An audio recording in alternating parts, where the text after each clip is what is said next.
Hi, welcome back to the channel, and I am JohnAvanti, and in this video we're going to do a miles per gallon test on this 2019 Toyota Avalon XLE. It has a sunroof, heated seats, air conditioning, and it's the same as driving a Lexus ES350 with the same engine, same transmission, front wheel drive. And we're gonna see like what kind of fuel economy we get. Now this car has 97,000 miles on it. The spark plugs were changed like 2 years ago, and it's in pretty good shape. And the tires are good, the suspension is good. So we're gonna see exactly like what kind of fuel economy we're gonna get. So let's drive to the fuel station. We're gonna go to Costco, and this car runs on regular fuel. So if you buy an RX 350 with this V6 3.5 liter 8-speed transmission, or really any Toyota can basically run on regular fuel that's naturally aspirated. I'm not sure about the turbo engines. They may need premium gas. So this car can run on regular fuel. And I even think like the new generation 2.5 liter turbo Lexus or Camry or any of those cars, even with the hybrids, you just put regular gas, and you're gonna save money like that. So let's see, let's fill it up, and then we're gonna go for like a drive. When I get back, we'll fill it up again, and we'll see exactly real world fuel economy. Right, I'm at Costco. Gas is $2.74 a gallon. My fuel tank is on my left, my filler, and let's see how much fuel we put in.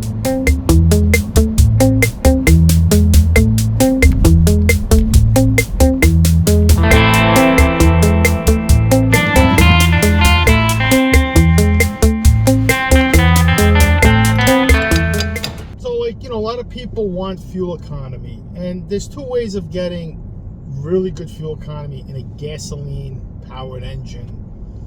Is even a hybrid. My other option was getting this car in a hybrid. Decided against it. I'm not too sure like what the maintenance would have been on that, if the batteries would have went bad, or I don't know, like the amount of extra parts that's in a hybrid. But then again, I've seen hybrids with 300,000 miles, and they seem okay. But I got this car for a really good price, and I'm hoping I can get on the highway at least 28 miles per gallon and average 25, 26, because I'd like a little power. You know, this is 301 horsepower versus the hybrid, the newer hybrids, not the old ones, are like 218 horsepower, which is not too bad, you know, and the electric motor gives you a pretty nice push when you accelerate on the car. So the one thing about getting good fuel economy is getting up into the higher transmission gear, which is like 8-speed. This is an 8-speed transmission. And the other thing too is making sure your tires are properly inflated and having good maintenance. Like if you have poor spark plugs, but even in that case, like all of that, the car's not going to really show you a huge difference in fuel economy if your car's not properly tuned. It's still going to get that fuel economy, and I've seen that with experience. But what you want to do is to get the maximum amount of fuel economy is be light-footed on the highway, have smooth accelerations, and hypermile as much as you can. Now the road we're going to take is basically has a lot of hills. So we're going to be going up a hill and giving it gas to get up the hill. It's not flat. Like let's say you were in a state that the roads were always flat, you're going to get better fuel economy than if you live in the mountains, or you're driving along roads with a lot of up and down steep hills, because you're going to have to give it more gas to climb those hills. The car's not going to climb the hills by itself. You know what I mean? So this car pretty much has the power to do virtually whatever you want. It has like a little left side, I think it's the wheel bearing or something. It makes a little noise, but that's not going to affect that much my fuel economy.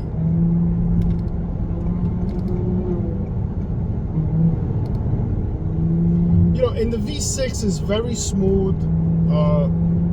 And it's pretty quick. I mean, it has power, instant power. In this year from 2019 and up. Now, you could get the same powertrain in a Highlander. I think they put this powertrain in the Highlander first. No, I think they put this powertrain in the RX 350 in 2016. Then they put it in the 2017 Highlander. And then in 2019, they put it in this new version, this new generation Avalon, which I think it's the 5th generation or the 4th. And they completely redesigned the Avalon. This is a completely redesigned from the previous generations. It's basically on its own platform.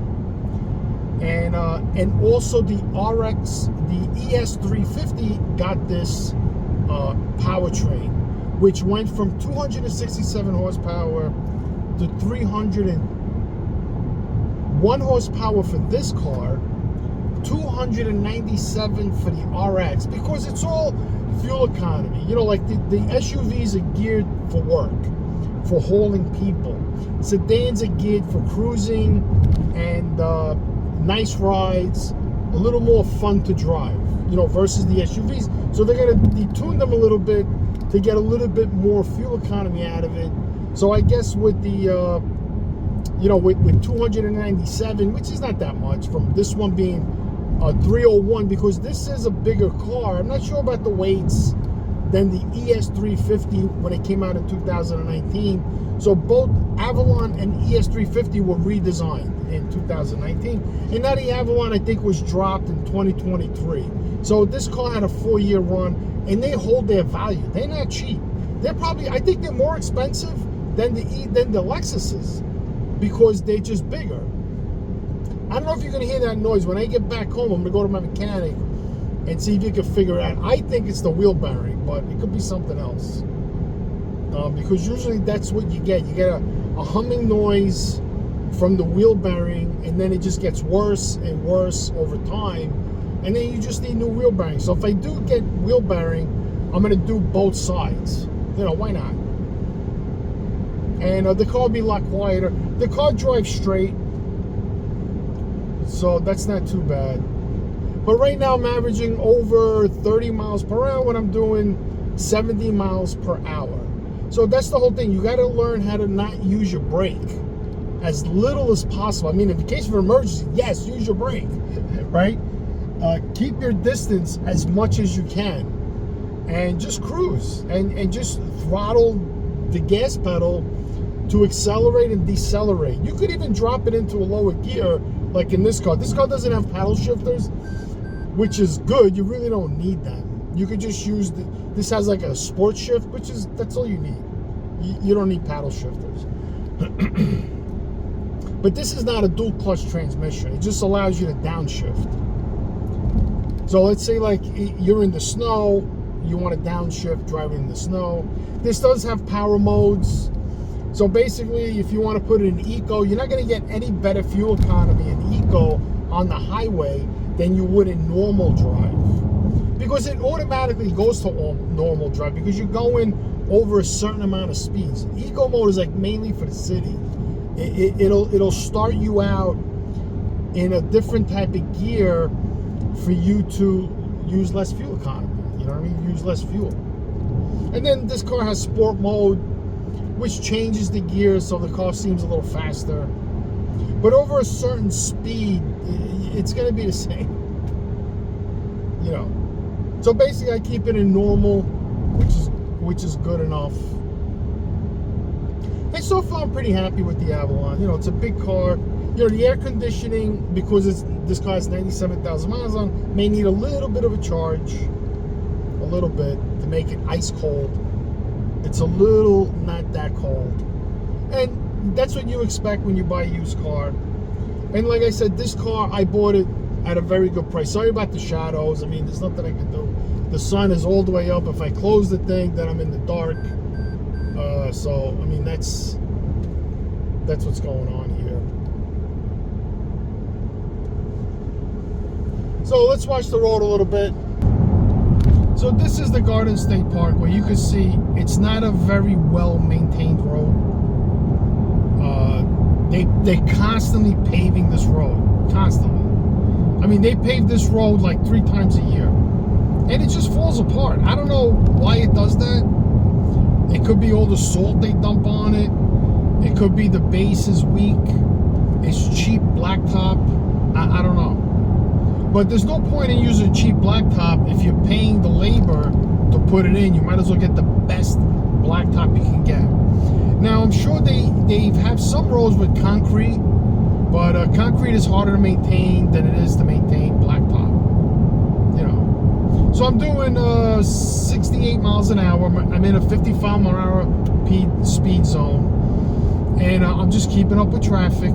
You know, keeping my distance good enough.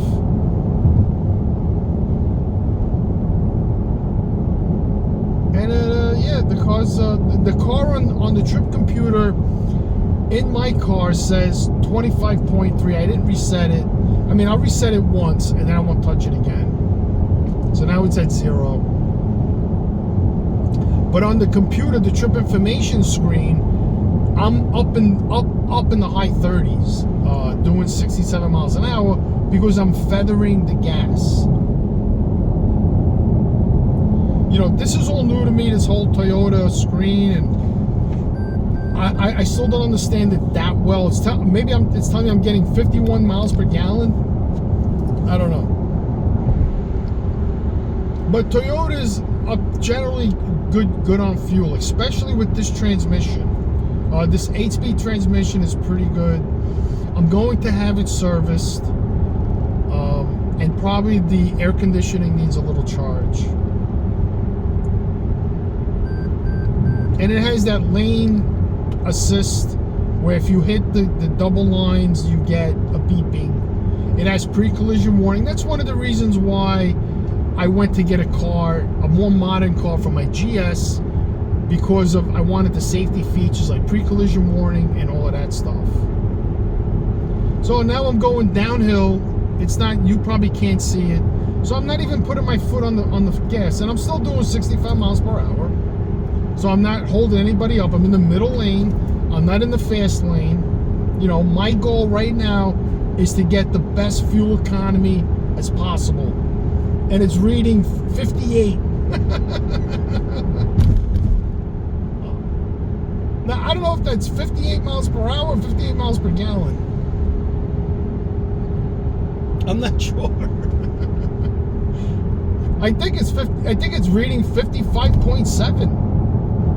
You know, but then we're gonna get off, and I'm not gonna pay the toll to go over the bridge. But it's still, and then I'm gonna get back on the highway, and it's gonna be a very good all-rounded test.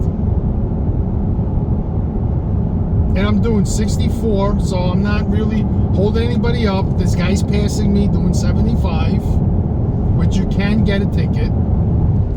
So now I'm gonna change lanes. Right, put my blinker on, nice and smoothly. There's no one behind me. It's broad daylight.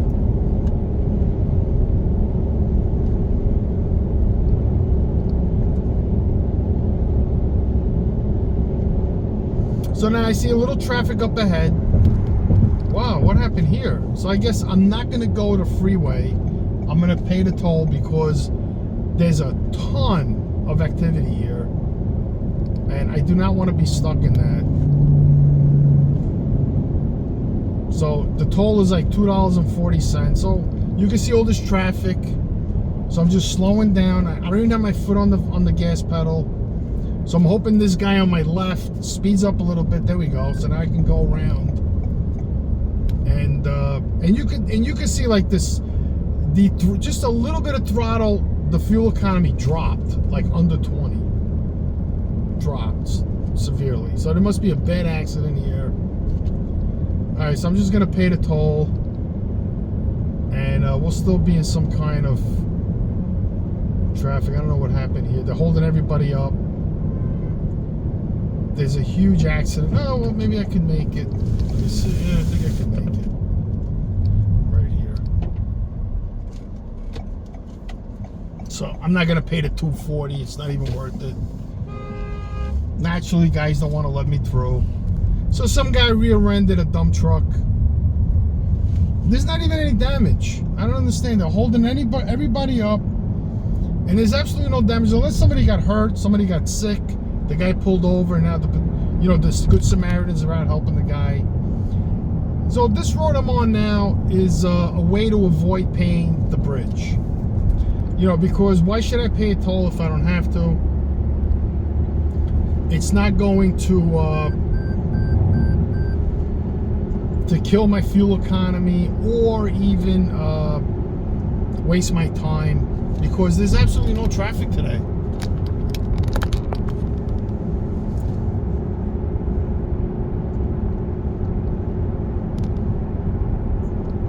So there's nobody behind me.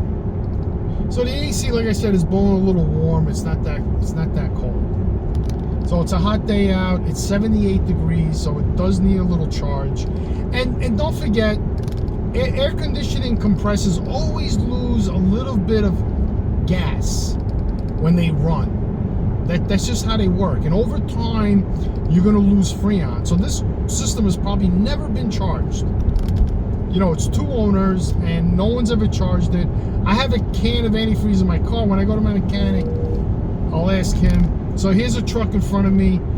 I'm not even braking right now. I'm hoping that he goes fast enough, but I put a little brake on, so I'm going to get out of his way. He wants to go to the left. I want to go to the left. I'm behind this truck, and I'm not even giving it gas. I'm just rolling. I'm just rolling as much as I can. So, like, I can see, I wish I could have recorded this. I can see that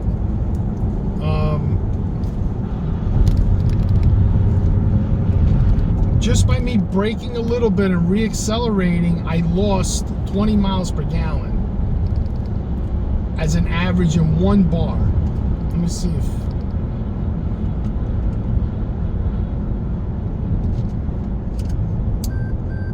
So here's some traffic.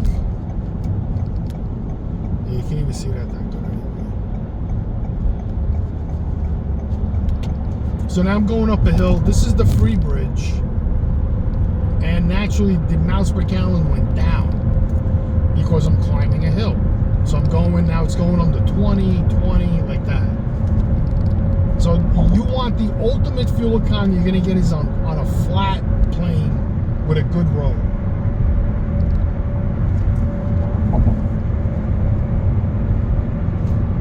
So my plan also is to tint the windows, to keep the heat out, so the air conditioning, works a lot better than having the heat blasting. But the windows are cold.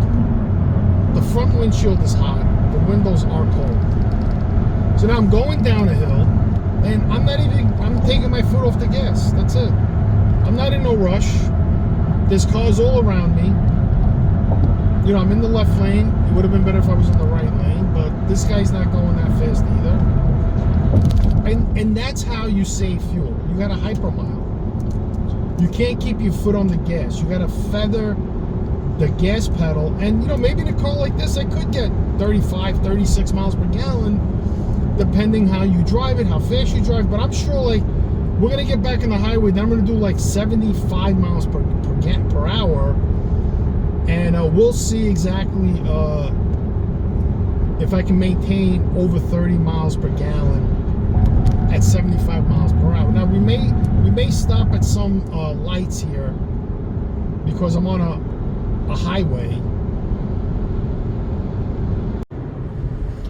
So we're back in the highway. I avoided the toll, and it says now total miles per gallon is 40. So we're averaging, I believe, 40, and I'm doing 66 miles per hour. And you can see the bars that I had. They went down a little bit because I was on the streets, and I had to stop and accelerate. Now, acceleration destroys your fuel economy, and that's why the hybrids get such great fuel economy, because the hybrid motor accelerates you. That's what it is. You're using the battery to push the car into the higher gears and to a cruising speed.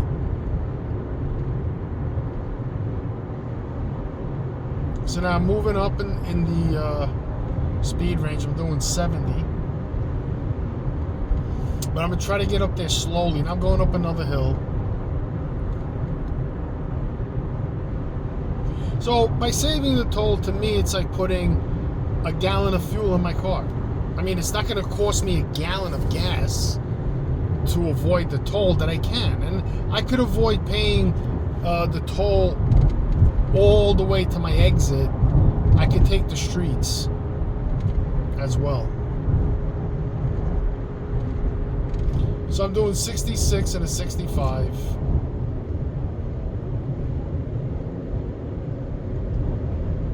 So let's push the let's push it up to 75. Now it's all up to you. Like, you know, if you don't care about, you know, getting in this at 3-4 miles per gallon, then drive as fast as you want. But hybrid is the way to go. Like, I wish this car was a hybrid. And unfortunately, with Toyotas, they put the stupid CVT transmission in the hybrids, and I don't see how it would even make any difference. How it makes a difference? I don't think a CVT transmission gives you better fuel economy than a conventional gear transmission like this 8-speed transmission. I don't really think it does. It makes a big difference. So now we drop to 39. And I have a full tank of fuel, and it says I have a 264 mile cruising range. Now I think this has 16 gallons. I'm not that sure.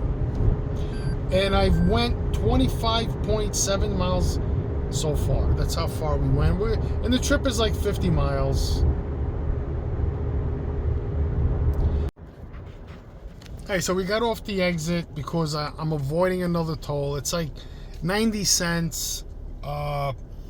But this is the way I drive. Like when I go down the shore, I always avoid the tolls. And round trip, it's like $5. It's like almost $7. I think it's $2.60, 87 times 2. So, you know, to me, it's 2 gallons of gas. It's fuel in my tank. I'm not in no rush.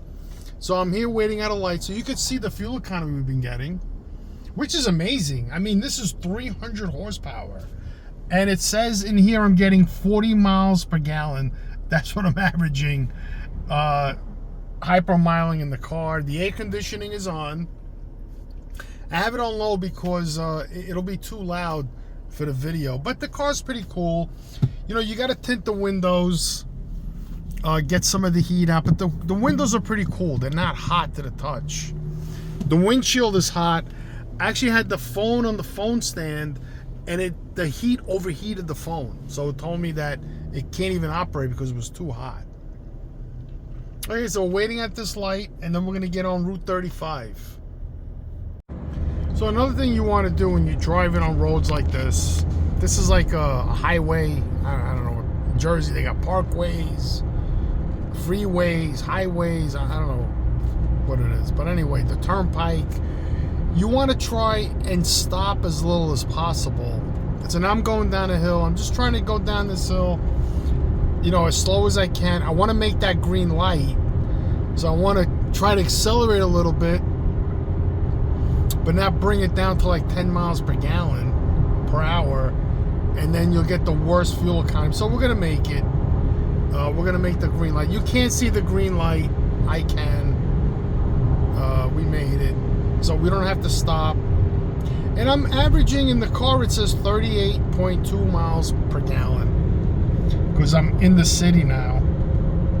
Or on, you know, like stop and go, slower traffic, 50 mile per hour speed zone. You could do 65. You won't get a ticket. And this is all up and down hills. So roads like this, if you're really lead-footed, you're going to waste a lot of fuel. And if you drive too fast and you come to a stoplight too fast, you got to hit the brakes, you're going to waste a lot of fuel braking. So now, if I would have stayed on the parkway and paid, this is exit 98 coming up right here. So for 3.5 minutes, you avoid paying this toll, getting off exit 105B. See, right here, that's 98. So you can get off, and now you're in 98. So there's really no point in staying on the parkway going down the shore, because you're not saving any time riding on this road, because it's fast. I mean, I'm doing 65, almost 70. This is a fast roadway, and it's always fast. So now another light, and it's a little slow, and we're going to come to a circle, and that may hold us up a little bit. But we made this light. We didn't have to stop, and I'm just coasting because it's slow traffic. There's no point in me giving it any gas at all. I'm putting a little pressure on the gas pedal just to get up this hill. But you could still, I'm still doing good. I'm staying up there, almost 30, which is pretty good in the city. Now, if I was in Manhattan, naturally you're going to burn a lot of fuel because you're just going, you're in low gear. And that's where a hybrid shines. See, now I got to come to a complete stop because this is a circle. And Jersey doesn't have that many left turns and right turns. So they make these circles to keep the traffic moving. And rather than being lights, you just, you know, everybody merges around the circle. It works. It works pretty well. As long as you're not, as long as you're a decent driver, you should have no problem taking the circle. You know, which is fine. I mean, it keeps traffic moving quickly. You know, rather than having red lights and green lights and nobody stops, it keeps the traffic flowing. And basically, it's good for the environment because when you accelerate, you're burning the most amount of fuel. So I'm still at 38.2 miles per gallon. So I'm still doing pretty good. So now I'm going down this hill. There's traffic, so I'm going to take my time. I'm not going to rush it. And you know what? I really like this car. You know, for the power that it has, the size of the sedan, it's great on gas so far. I mean, I'm liking it. It hasn't even went down below the full yet. It's still up there.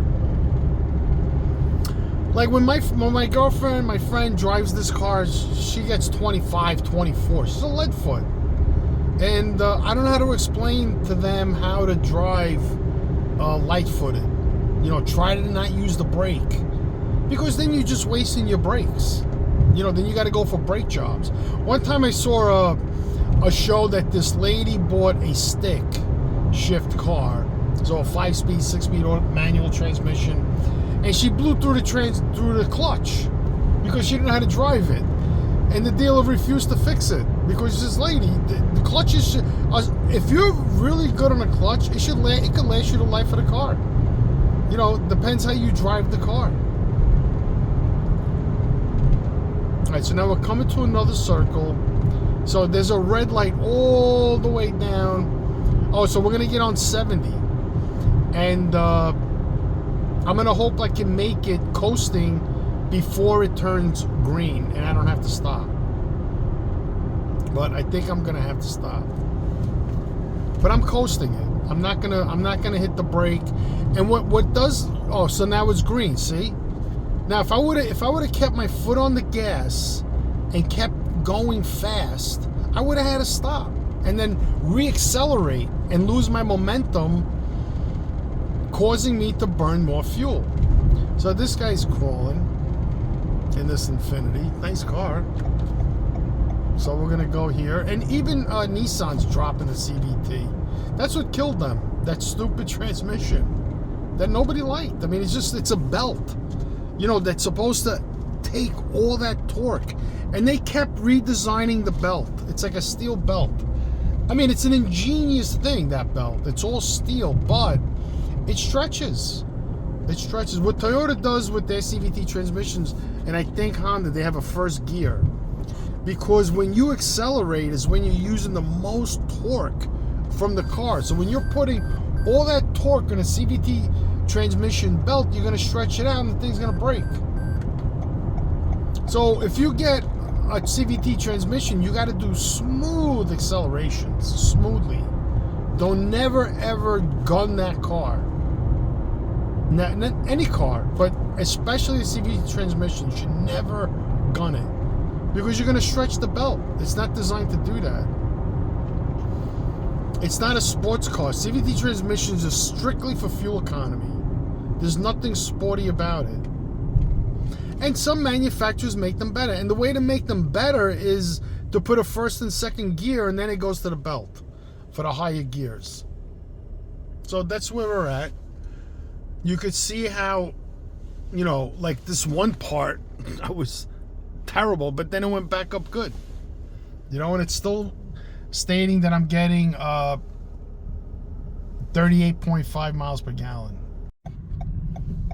All right, guys, we finally made it back to the gas station. We're back at Costco, and we went 120 miles. So we're gonna fill it back up to the click, and we're gonna see what we got for fuel economy. So it says right there, E20 or E85, up to E15.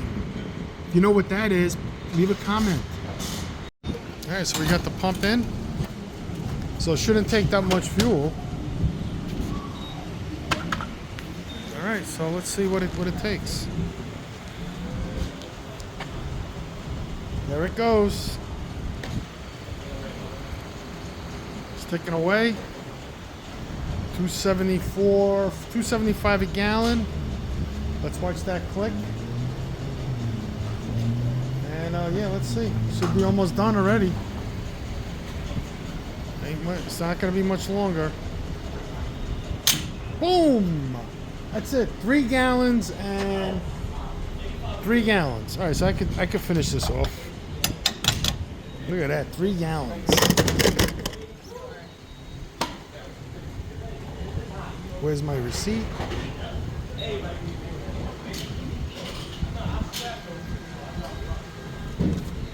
That's it. Let's put the cap back on.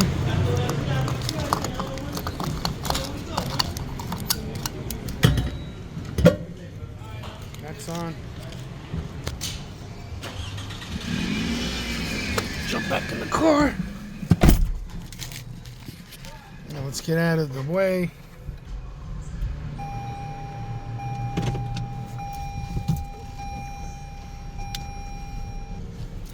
Yeah, I'm really happy. Wow. So I can't do it at the pump because I don't want to hold anybody up, but it's not going to make a huge difference. You know, 1/10 of a mile. You know what I mean? But this is the, let's see, the menu. We got the info. Eco. Yeah. I mean, we were driving low speed, so we lost a lot of fuel economy because there was a lot of slow traffic. But it really didn't put a huge dent in it. So let me come over here. Get out of the way. Okay, I think we're safe here until somebody shows up. So let's just put it in park. Okay, so we went 120 miles and we purchased 3.059 gallons. So let's go to the calculator. And 120.2 divided by 3.059. Look at that. We were averaging 39.3 miles per gallon. That is virtually insane. That is hypermiling, light-footed. Sorry about all the glare. I mean, that is just virtually incredible. 39 miles per gallon. All right, guys. 39 miles per gallon. It's not a hybrid. It's a V6, 301 horsepower. This is a Toyota Avalon 2019. This is not a little car. This is a big car. Air conditioning on the whole time. Front wheel drive, 8-speed transmission, good tires, oil change recently done, spark plugs were done at like 70,000 miles. I'm going to change the air filter, the cabin filter, and I'm going to do a smoke out thing. I got a kit from another company that they're sponsoring that video. They're not paying me, they're just giving me the supplies to clean out the smell of smoke that's in the car. But it's going away. It was really reeking when I first got the car, but now it's not as bad. I got the windows open and it's airing out. It'll just air out eventually. But just incredible. 39 miles per gallon in a V6. There's nothing out there that can give you 39 miles per gallon. I wonder if the RX 350 can do that. You know, that's all-wheel drive. That can get you kind of fuel economy like that. I mean, that is just, I am just shocked. You know, I was going to get a 4-cylinder to get, you know, the fuel economy that I just got with this car by being a conservative driver. You know, and I got a sunroof, I got heated seats. I'm not sure if this is real leather or this is vinyl interior, but it's comfortable. It's, you know, I'm going to do a full review on the car. But yo, man, if you guys are looking for a daily driver, that's a big car. I'm like 5'11", and there's so much leg room in this car, so much. Very comfy, cushy seat. Holds you in pretty good. It's like a, you know, it's got good bolsters, but we're gonna go over that. Handles great, quiet. Like I says, I need a wheel bearing. And yeah, 39 miles per gallon. So this is the end of our miles per gallon test, and I think even with an ES350 you can achieve 39 miles per gallon. Okay, I did the math, I showed you. You know what I mean? With 120 miles on 3 gallons of fuel, that is virtually insane. I was getting 21 with my Lexus GS350. It was just horrible, and by buying this car is going to pay for itself in gas.